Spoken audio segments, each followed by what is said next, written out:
welcome to my channel. I am Zodiac Bandit, and today we're going to be recapping episode 4 of The Age of Umbra. So without further ado, let's get into it. We start on the sunken rampart. The party can see the far-off pyre of Vakoro off in the distance. The waves crash against the side of this crumbled wall as they walk. August is leading the way as he is one of the few with dark vision. He makes an instinct roll and he crits. This side of the rampart is still in okay shape.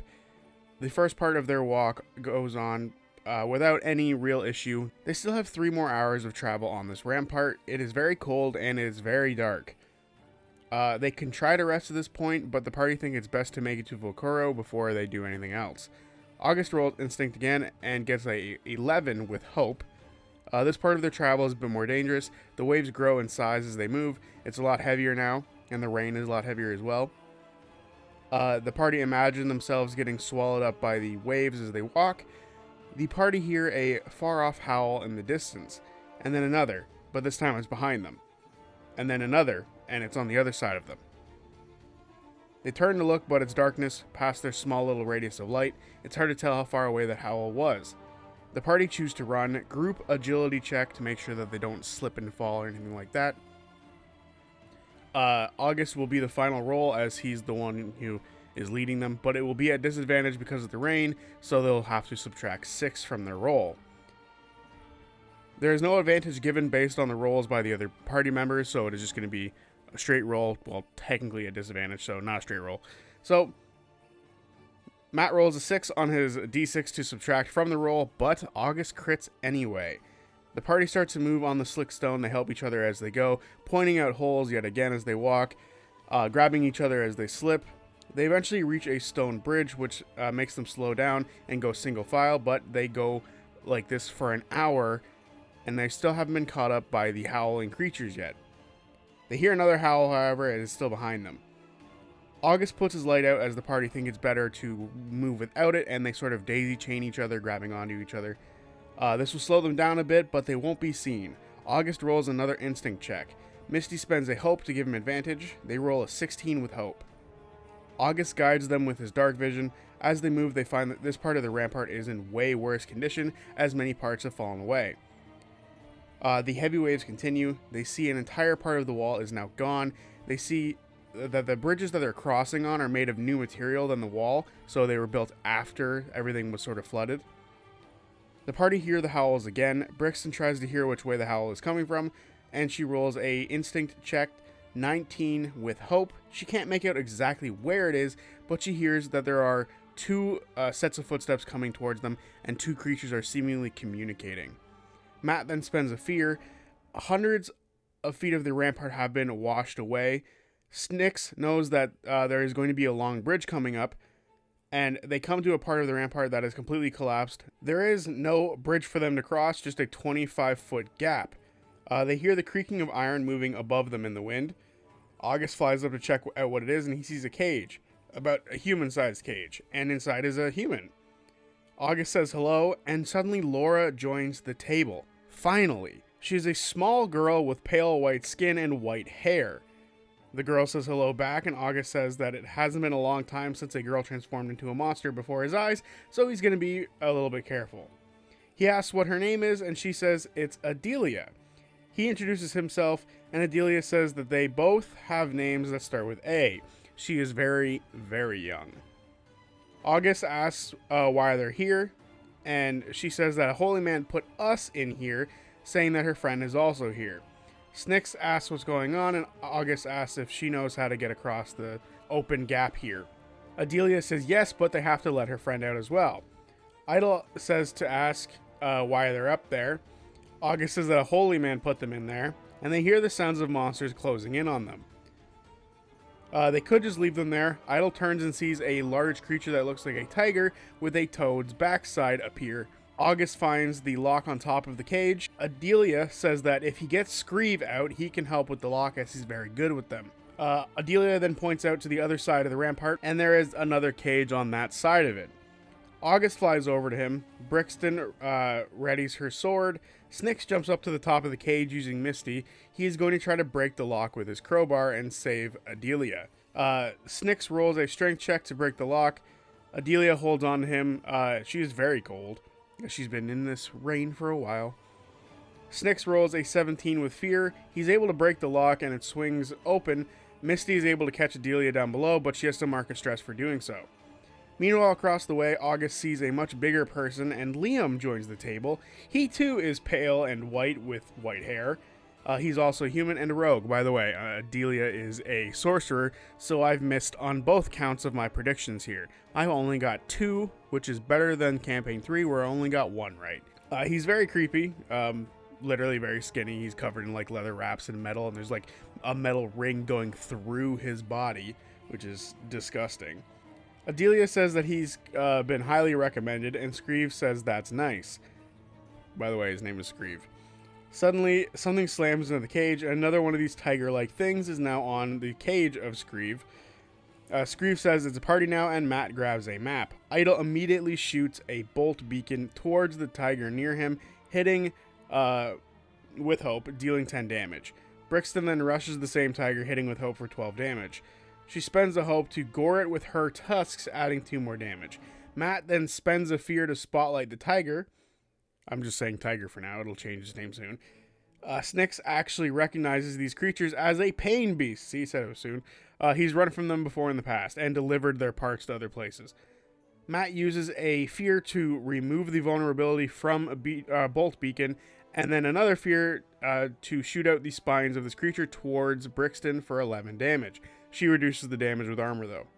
He spends another fear to make a tail attack at Brixton, hitting for 13 damage, and she is poisoned. She uses an armor to negate the damage and saves herself from being poisoned.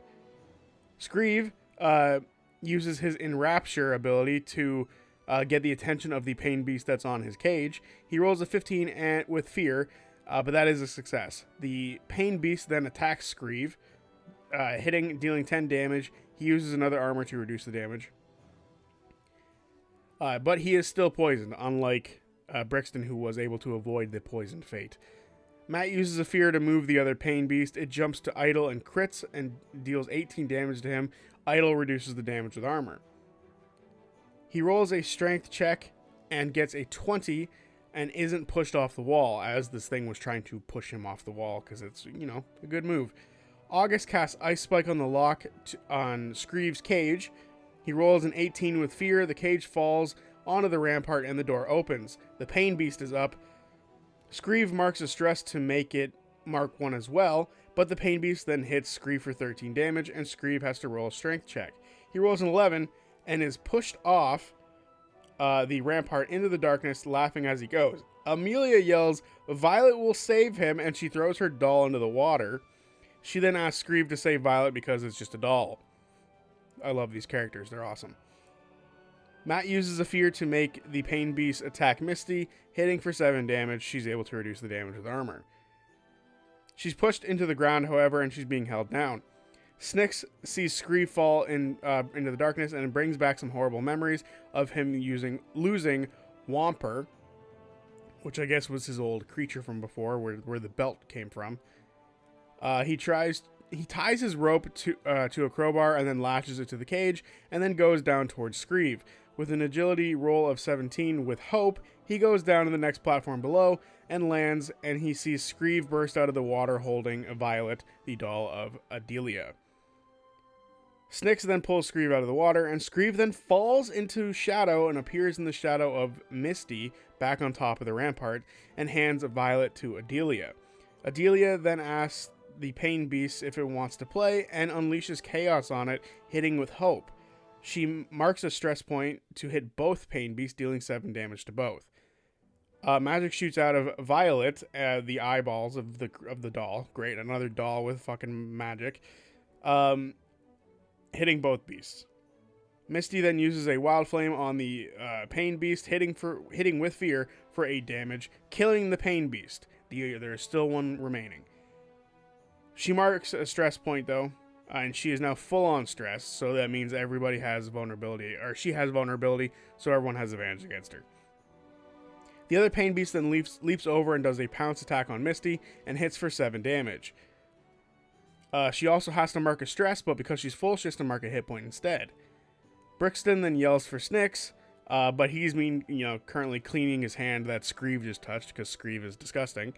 August then flies over to the Pain Beast and uses Arcane Barrage using 6 hope. I feel like that's too many hope. Something about that feels wrong. Dealing 22 damage to it. It's still alive. Matt spends a fear to activate the Pain Beast, making it pounce on August. It hits and deals 10 damage, and then both of them fall into the rocks below. They both take 8 damage. Screeve then drops back into the shadow and appears next to the Pain Beast and tries to stab it. He misses with fear. The Pain Beast then stabs him with his tail, hitting for 7 damage. He reduces it with armor, however. Screeve seems to enjoy the pain, weirdly, and Liam is way too into the roleplay of this character. Snyx then uses his leap to land on the Pain Beast and attacks it. Idle gives him advantage. Snyx hits with fear, marking a stress point to add a kick to it. He deals 13 damage, and he kicks the Pain Beast into the water. The Pain Beast then swims up to a rock and then leaps over to Snyx and swings at him but misses, and then jumps back away from Snyx. Idle throws a bolt beacon at the beast, hitting it with hope, killing it. Thank God. It is now quiet, or at least relatively quiet with all the waves, and Adelia says that they were great fun. Idle jumps into the water to get over to where Screeve was so he can continue walking on the other rampart so they can keep going. The rest, however, stay behind and start asking questions. Adelia asks why they want to go that way instead of the other way back to where they came from. The party say that they have to go to Vakoro. Adelia notes that Vakoro is terrible. She says that the Screaming Forest is also that way and they know it well. Brixton says that they're going further than that and they have to go to the Barrow of Blind Repose. Screeve says that's a new one that he hasn't heard of before, and the party explain that they're on a mission and they need to go to the north to the Astro Foundry.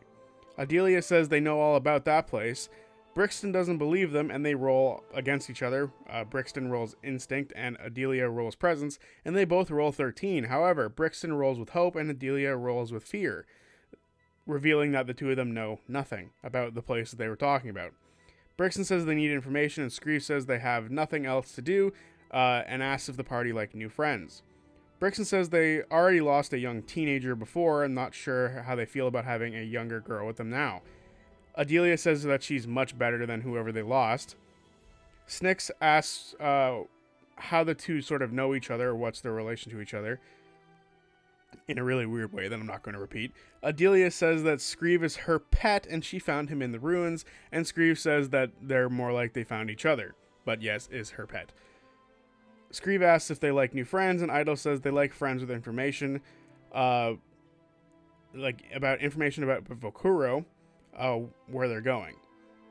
Adelia says that they're from the Amber Reach, and Vakoro doesn't like magic people there, and the people there are mean. Idle asks if they know a way through the Screaming Forest, and Screeve says not any good ones. The party asks how long Adelia and Screeve have known each other. They say less than a year. They met when Adelia was 8, and now she's 9. They learn that Adelia is 9, which is terrible, even younger than Aaron. They didn't meet on the rampart, however. They haven't been there that long. Brixton asks who put them up there, and Adelia says the Enlightened. They were locked up because they were onto their shit. They think that he, the Enlightened, was killing people. Screeve says that they are city kids. Idle notes that they don't like killing people very often. And Adelia says that she's only killed people when she needs to. Which is insane that a 9-year-old says that. Snyx asks what they did to be put up there, and the two explain the Holy Man, and excuse me if I mess this name up, Sanctifar, wanted them to believe what he said, and Screeve says that they watched a sermon from Sanctifar and then later watched him throw sacks into the water. They believe it was the people he converted and then killed. They tried to tell people.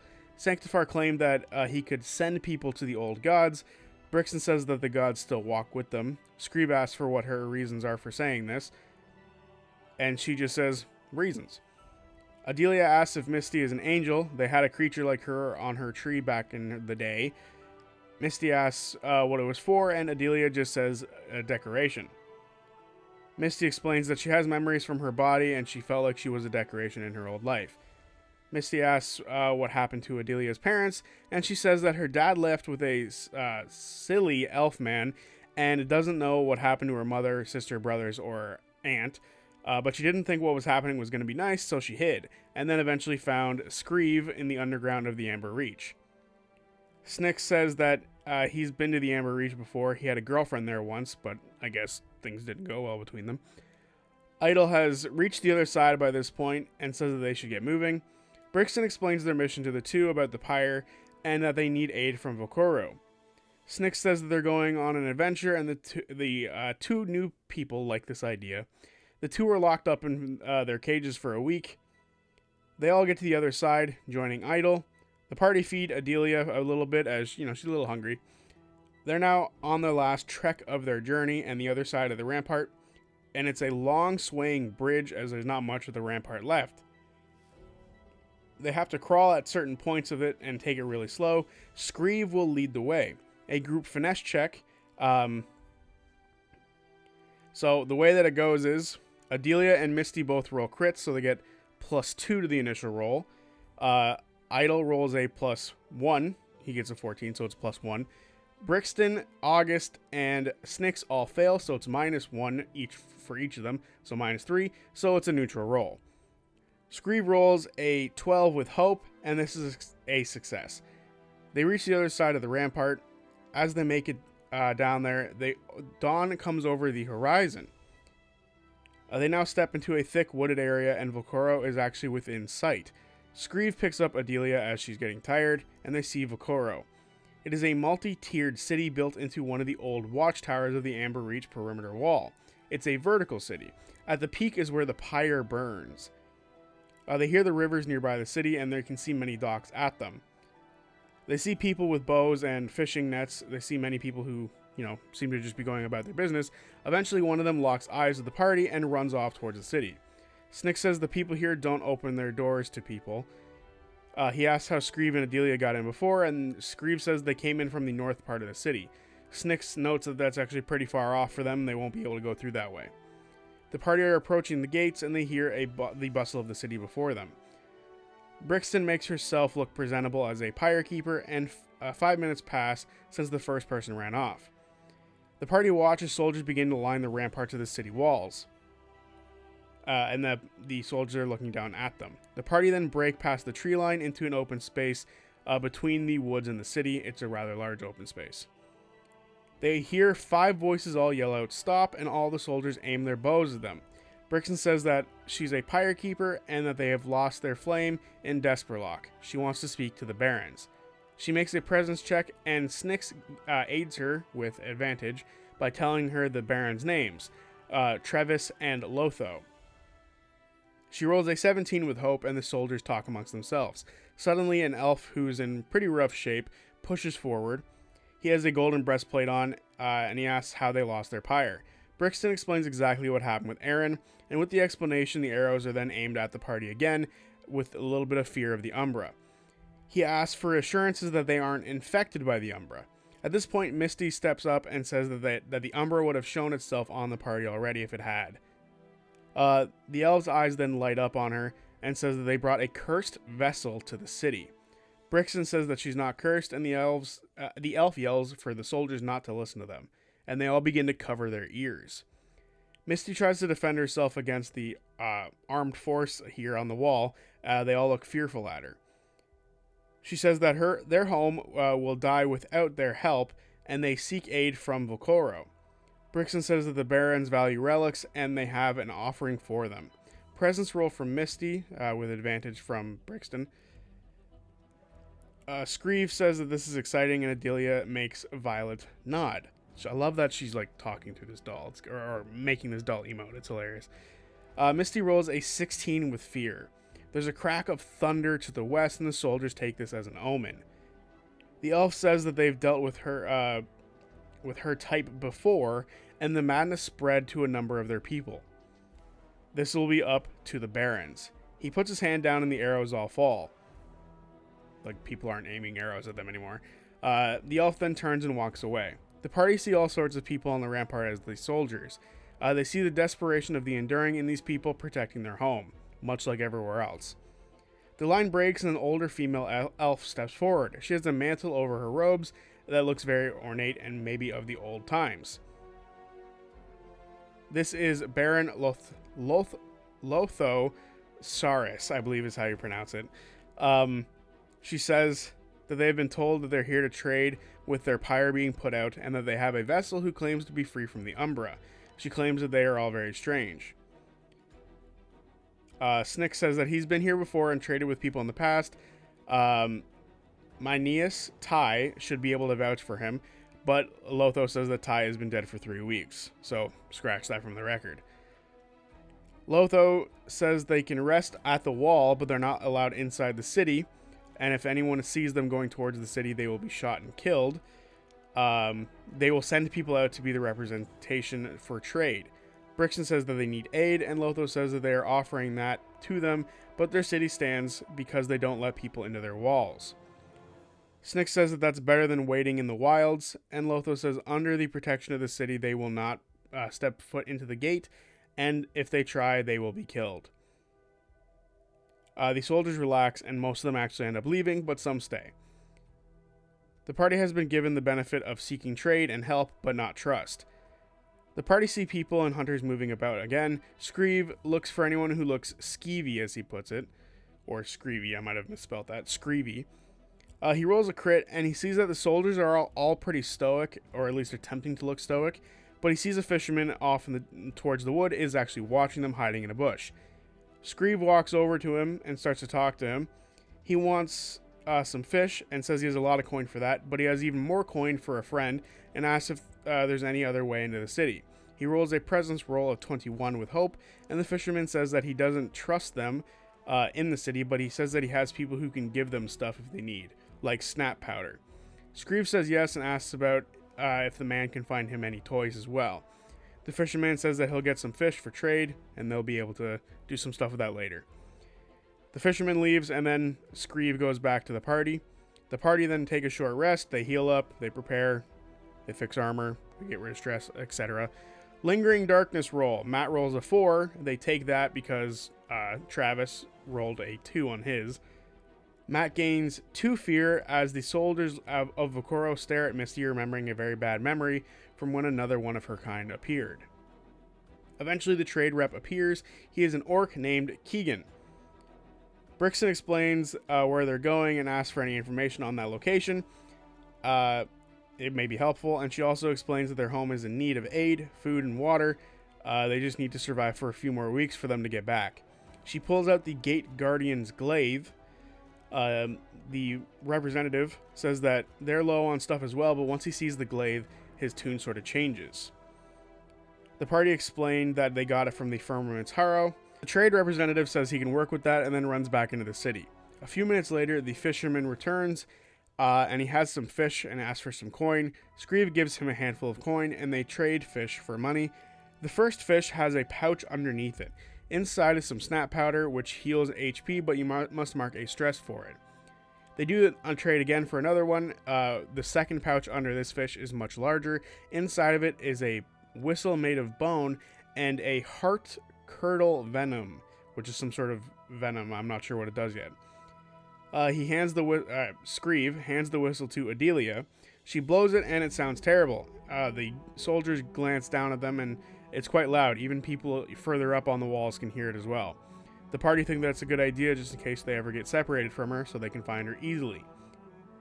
Keegan eventually returns. He says that he'll give food and water to them for the rest of their journey, and he gives them a piece of a recipe for a minor stamina potion. They can make it during short rests or long rests. They just need a bone of a monster they've killed. He then gives them a note about Evalier.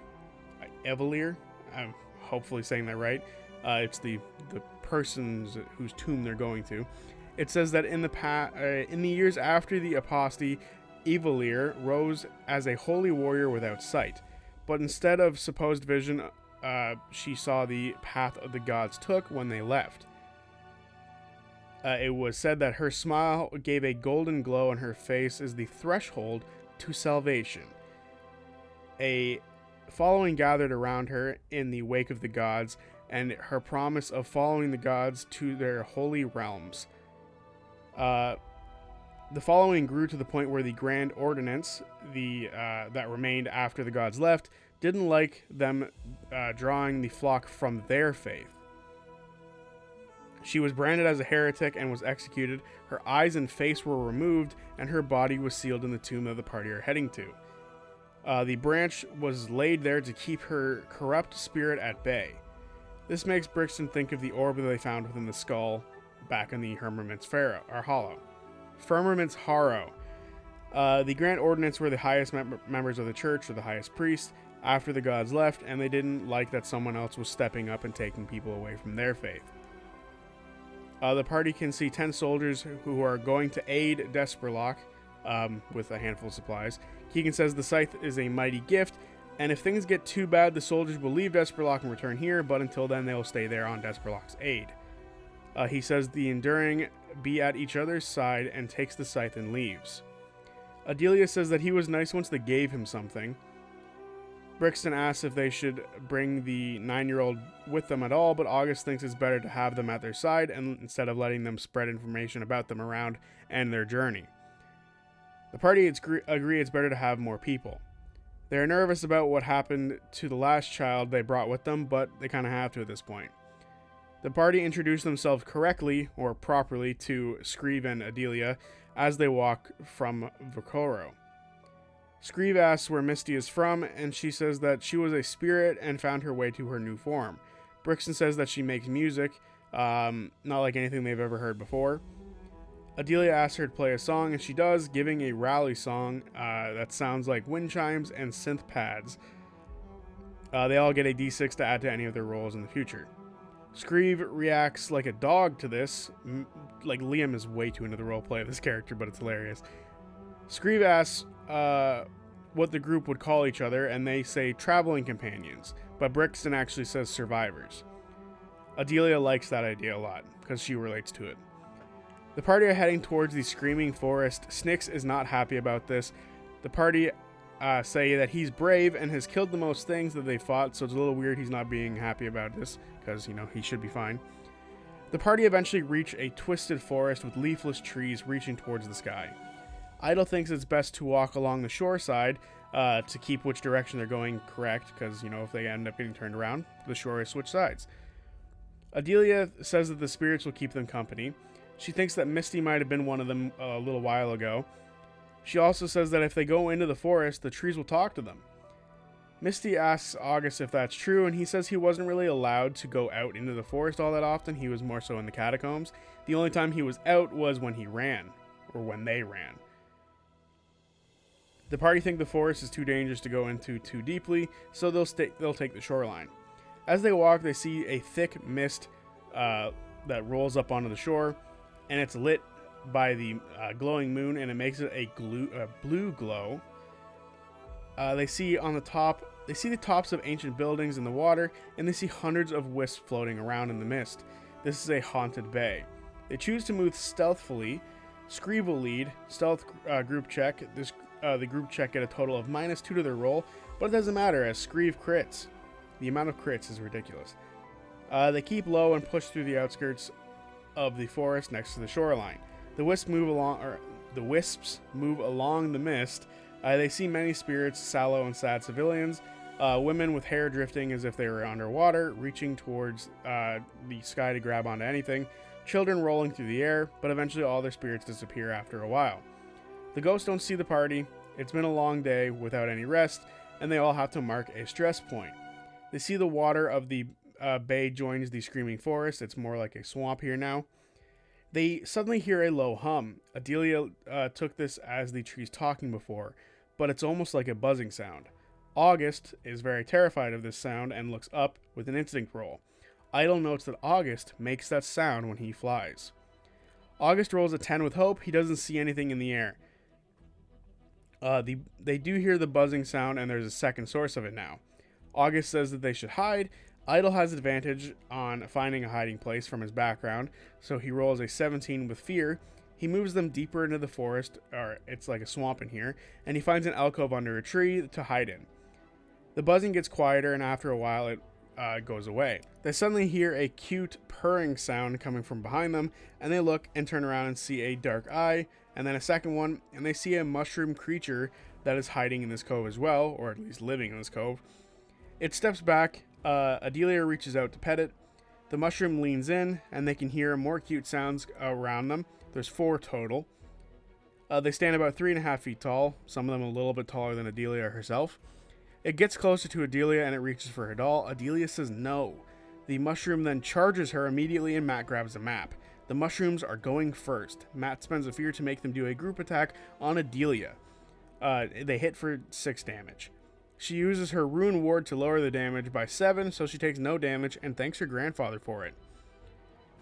Matt spends another fear and a large growl is heard, and suddenly the alcove that they're standing in stands. There is a larger mushroom creature now standing above them. Great. Matt uses a fear to use the fungi backup move, and 2 more fungus appear. They immediately attack. 1 misses Screeve and 1 hits Misty for 2 damage. Misty and Adelia both mark an armor point being used up as these fungi corrode their armor. So just keep that in mind. Anytime they get hit, they lose an armor. Screeve then attacks the one that's swaying for Amelia and hits, dealing 6 damage, hitting with hope, killing the fungi. These fungi don't have very much HP, it seems. Idol then uses spirit weapon, hitting both the big mushroom and one of the little ones, dealing 8 damage, killing the little one. We learn that the big one is called a Rot Lord, so from here on out, I will be referring to it as a Rot Lord. Brixton then runs between the fungi, one of the small fungi, and the Rot Lord. She attacks the big one, hitting with hope, making it a whirlwind attack, hitting the small one as well, killing the small one and dealing 11 damage to the Rot Lord. She then steps back a bit. Snyx leaps onto the rock that was nearby and casts Vicious Entangle on the Rot Lord, hitting with fear, dealing 9 damage, restraining it.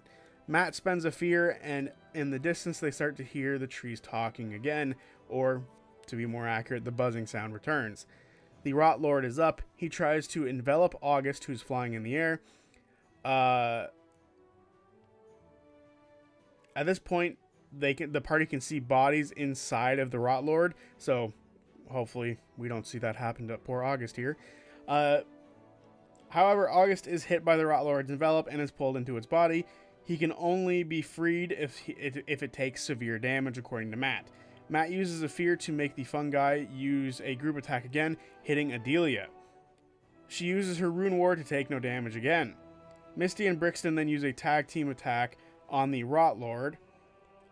Misty uses Wild Flame, and Brixton sees the flame and is enraptured by it, and she says the strongest steel must first be tempered by the flame.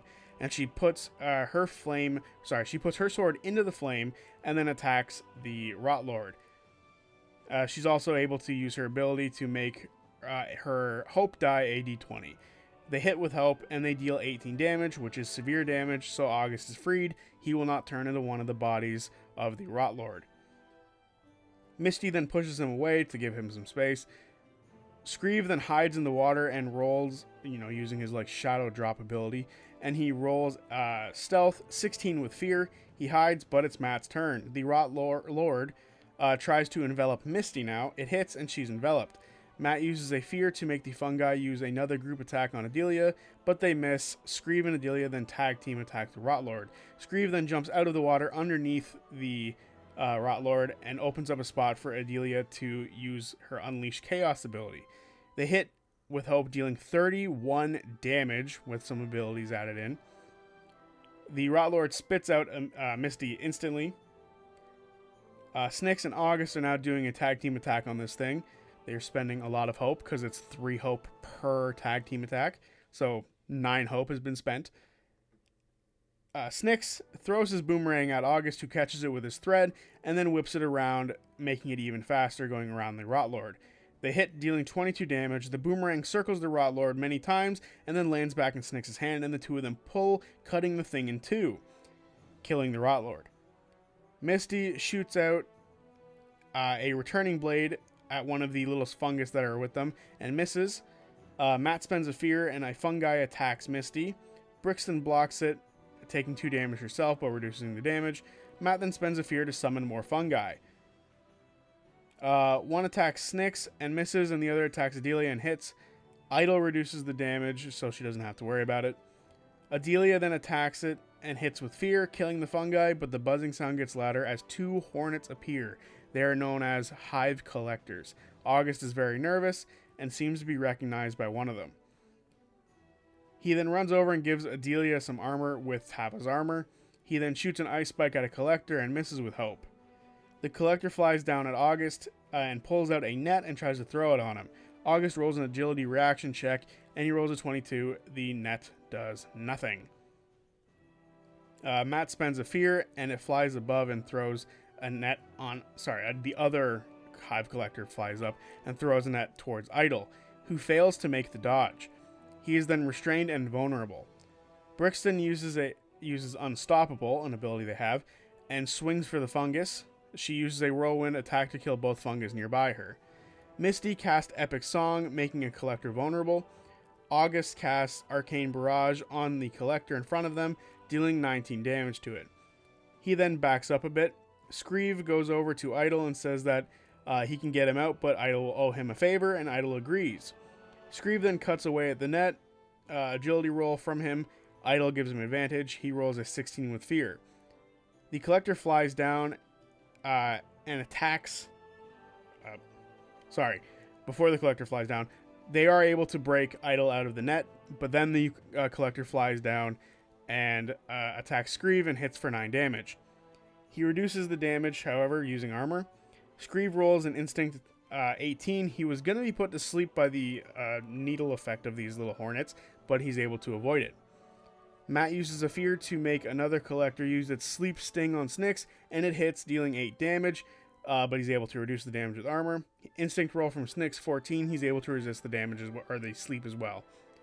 Adelia is up. She uses her experience of pure imagination and then unleashes chaos on the collector.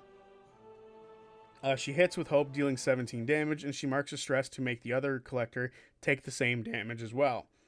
The collectors then nod to each other. Snyx throws his boomerang at the fungus near him, hitting with fear. He then tries to take the mushroom's head and hide from the collectors with it, but the collector attacks him right away. It stabs Snyx for 8 damage, and Snyx is able to resist the sleep. Matt spends a fear to make another attack August, hitting for 8 damage. August is then able to resist the sleep.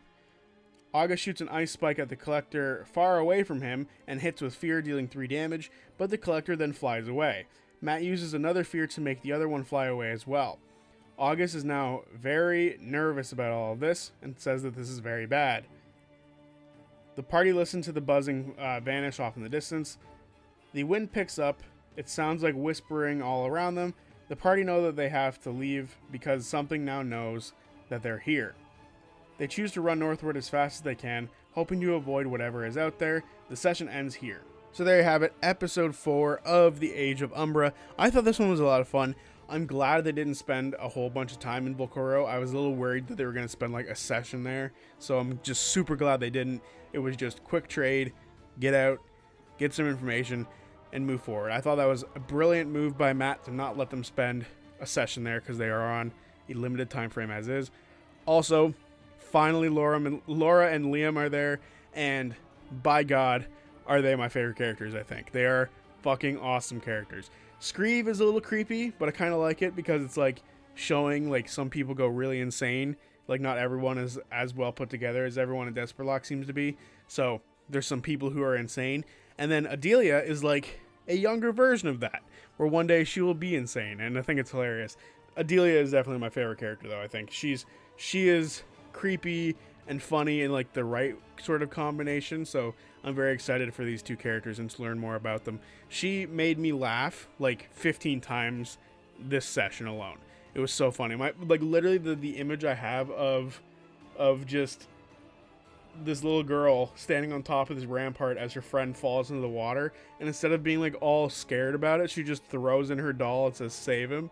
I think that is the funniest visual I've seen in obviously in the Age of Umbra, but for a while that might be one of my like the funniest visuals I've seen. So that's probably one of my favorite moments in Critical Role for like at least this year, which I think will be funny as hell if they ever decide to animate this, which I highly doubt, but it would be really cool to see this get animated. I feel like this could be like a really fun, dark, like 8-episode miniseries on Amazon Prime. But overall, liked the episode a lot. Looking forward to seeing more stuff about the Screaming Forest, and we're learning more about like this like great saint warrior who's in the tomb. So excited to learn more about that. But overall, fun episode, and I will see you guys on Tuesday for whatever video I make next. Peace.